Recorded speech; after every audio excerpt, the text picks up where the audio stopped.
Arafuo any etiefo Michelle Masanso atanase mamu akwaba edi ba number 1 channel so na ye fi Accra High Court straight and na ye be Richard Jakpa and na to Folsom and na AG just says tekpe edin bebre ebeba emu edi abana and the update free court eba epatro say audio recordings Jakpa edi aba enenu say aban and I say court hiding Jakpa so may investigate say only like original area on bed on the bekan evidence and no one to the agents or say chat on Jakpa anya be was 68 chats na on agent reply be me sapen on so what senders that particular WhatsApp conversations no e dey am court some fanye investigation no Jakpa and the lawyer say omo na yes court NG agent chat no enfa anything omo feel say AG so atam power with that particular conversations not only na enya na e wo on Jakpa phone so AG so no there that's a cross air check na. The only thing they can do is what bring Jakpa's phone and bring the AG's phone and then they go through it now. Jakpa say AG at tampanti mana NG and I court say see I hate me AG wo Jakpa who audio only buy a two more AG as some investigation. That's the same way AG so we know they are ban your budget then you know say how could you show me now say any na papa there the best evidence or court on it's also a business some more you question about the technique about former deputy finance minister edin say and I say document on boni ye Jakpa in some not say or dragging the pan or custom say papa we oh yeah be famous for beer on kind of credit no one say I come military you and if you no far long processing sim they will can't buy and say court and some the if you ban to me say any for ndra omo yekom dey so omo yekom dey akoko ban dem boy ban enyom dey ntino omo enkasa enfa but say dey wa ha say nsem no say collect say correct dey bremo na mo so hu dey if me say dey attorney general 68 chance na court edge dey atun Jakpa the course drama oni lawyer course drama pam e courtroom ho e be ko agotie sanse mu enchemu pan from the court direct.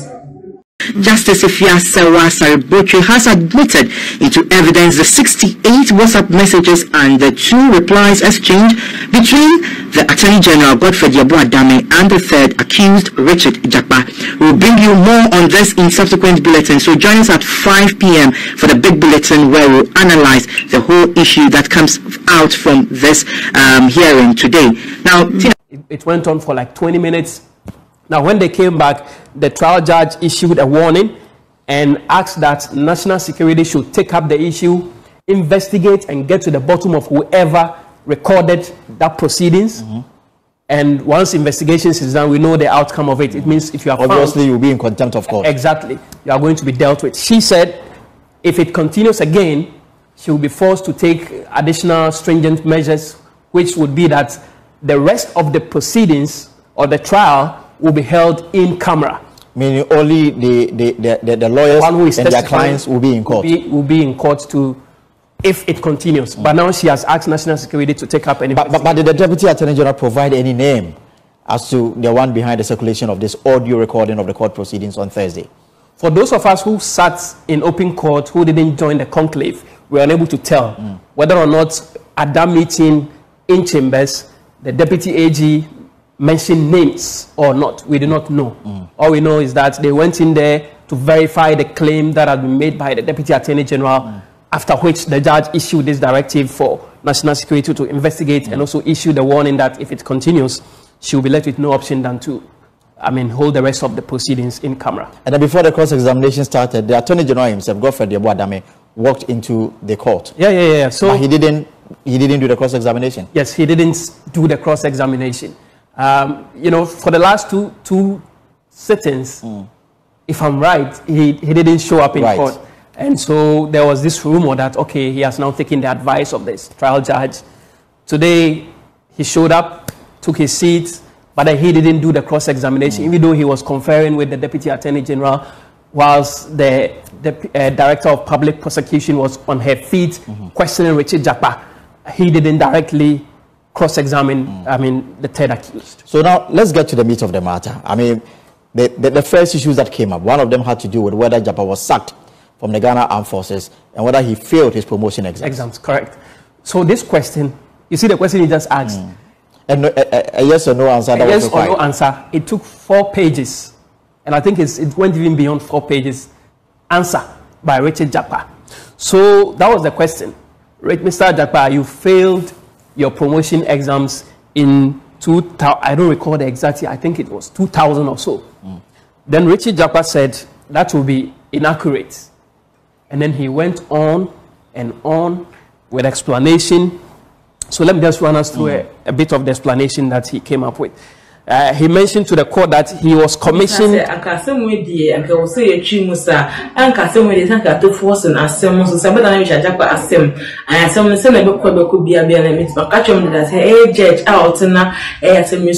Chief Justice His Highness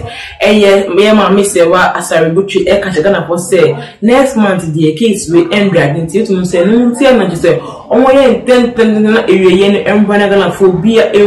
but court now and into the Ghana Armed Forces in 1998 as a regular carrier corps intake 38 and was not dismissed but was released honorably. Those were his words. He was released honorably by the Ghana Armed Forces. So he went back to when Adokufo was then Minister of Defense. And this will be President Kufuor's era. And that the minister had visited Sunyani where he was in charge of a whole unit. A unit Richard Jakpa claims could only be headed by a major. Someone who has the rank of a major in the Ghana Army. He wasn't a major, but he was heading that unit. So, I mean, he was heading the 3BN as a commanding officer. A unit that's supposed to be headed by a major. No, units. Actually, a whole 3BN is the 3 Infantry Battalion based in Sunyani. Yeah. Yes. He made this case and many other cases to suggest to the prosecution that he is not that dumb to fail an exams organized by the Ghana Armed Forces. He quoted some exams he passed with a university in Pennsylvania and other foreign universities. He said he passed he wrote 25 exams in 2 years and got over 97% in total. But the question was whether he failed the promotion exams at the Ghana Armed Forces. Then he makes the case that he was victimized because he's carrying the baggage of his father. Who is his father? He says his father was part of the cadres who got former President Jerry John Rawlings from prison during the revolution. And so that is when the late former President Rawlings was arrested after staging a coup d'etat. Exactly. That his father was the secretary of a unit, which for him was like the administrative body of the cadres. And so they led to the, release of former President Rawlings from prison. And so all the senior military officers who knew his father knew him. And so when he got into the army, he didn't get favors from any of the senior military officers who started victimizing him right from day one when he got into the army. He went on to say that he was the best marksman of his intake, the unit. He was the best marksman. It means he was the one who was on top when it comes to weapons handling and all of that. And so when President Jerry John commissioned the unit, he instructed that he, Richard Jakpa, be sent to the Gonda barracks and not to the base where they repair vehicles and armored vehicles and all of that. That went contrary to what the military unit had done with the deployment. And so when they said that this was an order from the former president, his superiors didn't like it because they found him to be a spy. Those were his words. They saw him as a spy who has been sent by the former president to come and investigate and report their dealings at the unit. And so they didn't like him. And he went on and on and on to make the point that he didn't fail the exams, but then he was victimized by the Ghana Armed Forces because of the baggage he carried of his father. And he also claims that when former President Kufuor assumed power, he was transferred from Gonja Barracks to 3BN in Sunyani. Yeah. Because of his father's links. Yeah. And from Sunyani, rather, to, he said, a coffee shop somewhere in the barracks without any responsibility. So he was moved from Sunyani to the barracks. They didn't give him any assignment to come and do. So when he wakes up in the morning, he goes to the coffee shop, sits there all day long. And according to him, that was when his problems started.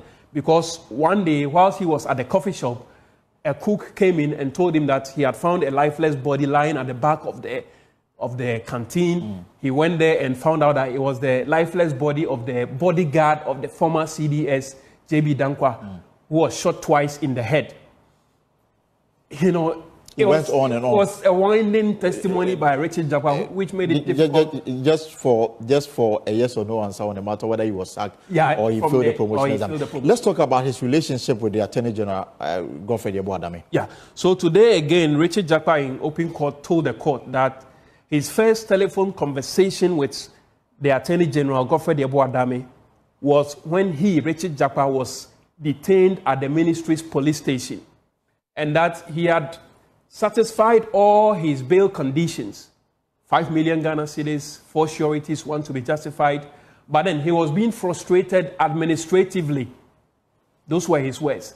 And so he called his cousin, who is a Supreme Court judge, and complained to him that this is the situation I find myself. If you reach Jakpa to force ambulance case, and then he said, Michelle, my court, my coach, I made the upgrade. Much I say, there was what doing a year for science, same with Fefe, Eddie, Mammy, or comment. It was a kind of a half egg and a chip, so see a day, Macron.